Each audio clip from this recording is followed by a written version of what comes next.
So I just want to encourage that. And I also want to ask a follow-up question about this.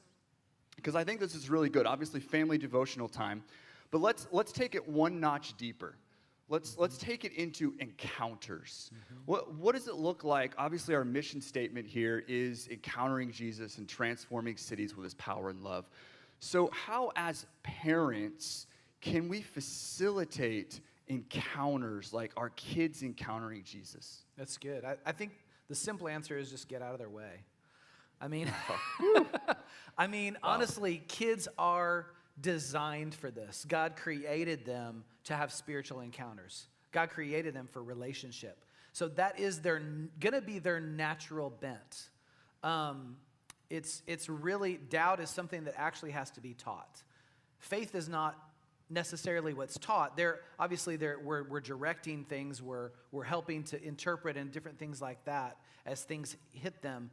But doubt is actually what's taught. Faith is actually what's built into us and sown into us from the beginning. And so much of it is just getting out of their way. But there is some interpretation that happens, of course, and there's some guidance that happens. Obviously, we have to set the stage for it also.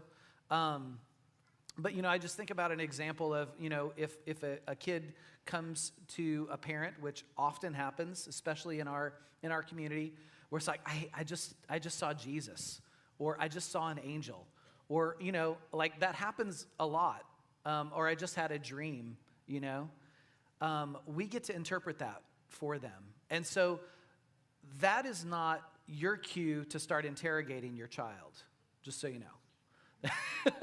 You're not trying to find out if this thing was real or not. We can just kind of walk with the assumption that God is speaking to our kids. That should be our natural assumption.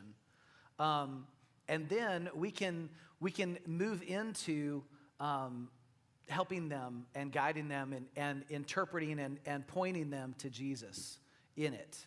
Obviously, there's going to be times when your discernment and your wisdom needs to play into it. But there's room for that. I'm just saying, don't let that be your initial thing of, okay, is this real? I think sometimes we're a little bit afraid of spiritual encounters with our kids. We're like, oh, I don't know if they're able to handle this or whatever. Man, they can totally handle it. And you just come in with peace and with love, and you say, oh, Jesus totally has this. Because, when angels appeared, what was the thing that they said? Don't fear, right? That was the first thing that they said was don't fear. So obviously it can be a scary thing, even to see an angel, even to have an encounter with Jesus. It can be shocking because it's different and it's new, but it doesn't have to be scary. And we can. That's where we can step in and help interpret for them and say, that's awesome. Now tell me, where do you think Jesus was? What was he doing? And helping lead them into that. Yeah, and that's kind of hitting the angle from when spiritual encounters are happening and they just tell you about them, but how do you intentionally plan for encounter time? And so I just want to say children are way more capable of this than you think. Mm-hmm. And when we first started doing soaking in our classes here, and soaking is it's just a word that we use for being still and quiet in the presence of the Lord. And we were like, I don't know if our 4-year-olds can handle this. Like the first day we did that, they were totally in the zone and stayed in this place with the Lord.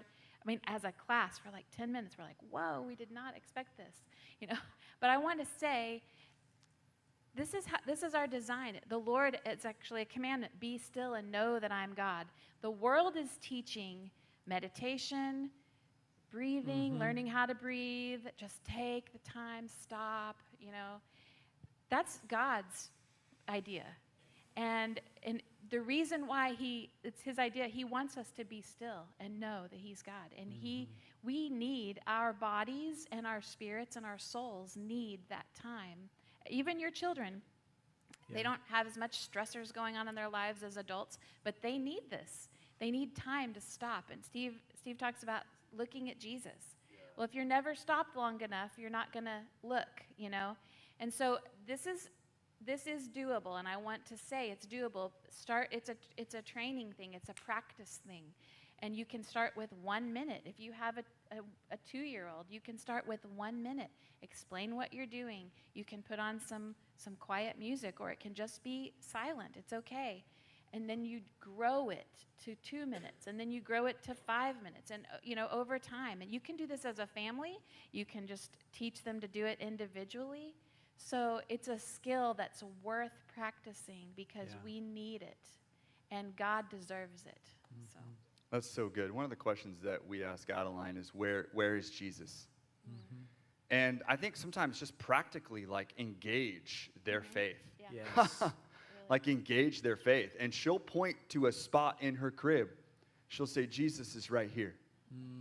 And I'm just telling you, there is something powerful about that. Like, if your kid is struggling, maybe it's, I don't know, like, she'll be, like, in an environment, maybe she's a little afraid, and we'll be like, where is Jesus?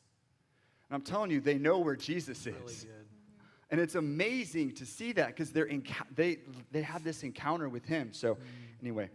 That's so good, Andrew. I just felt like that's important. Like, ask those questions. Yeah. Hey, where is Jesus right now?